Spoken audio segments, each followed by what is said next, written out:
कि हम पीटीए के दफ्तर का घेराव करेंगे। इनसे हम अपना हिसाब किताब करेंगे, इन मोबाइल कंपनियों से हिसाब किताब करेंगे कि बगैर तो पैसे तुम हमसे एडवांस लेते हो और तुम किस कानून के तहत मोबाइल सर्विस बंद करते हो।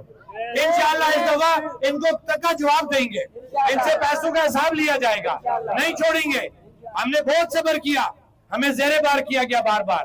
पाकिस्तान के अंदर बाशमूल आजाद कश्मीर में इंटरनेट सर्विस देने वाली, मोबाइल सर्विस देने वाली कंपनियों का क्या आप लोगों ने पैकेज लिए हुए ना अपने इदारों ने? अब ये पीटीए की जिम्मेदारी बनती है कि अगर आप लोगों ने पैकेज लिए हुए उनका दोहरानिया होता है, और अगर ये इंटरनेट सर्विस बंद करते हैं, वो जो पैकेज आपने लिए हुए हैं वो दोहरानिया जो आपका जाया होगा या ज़हनी आपको जो एक अजियत होगी, उसका जिम्मेदार कौन होगा?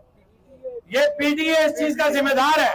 अगर पीटीए ने ये 2 नंबरी में उस हिस्सा बना तो फिर उसके बाद इंशाअल्लाह एक वक्त आएगा कि हम पीटीए के दफ्तर का घेराव करेंगे। इनसे हम अपना हिसाब किताब करेंगे, इन मोबाइल कंपनियों से हिसाब किताब करेंगे कि बगैर तो पैसे तुम हमसे एडवांस लेते हो और तुम किस कानून के तहत मोबाइल सर्विस बंद करते हो। इंशाअल्लाह इस दफा इनको तक जवाब देंगे, इनसे पैसों का हिसाब लिया जाएगा, नहीं छोड़ेंगे। हमने बहुत सब्र किया, हमें जेरे बार किया गया बार।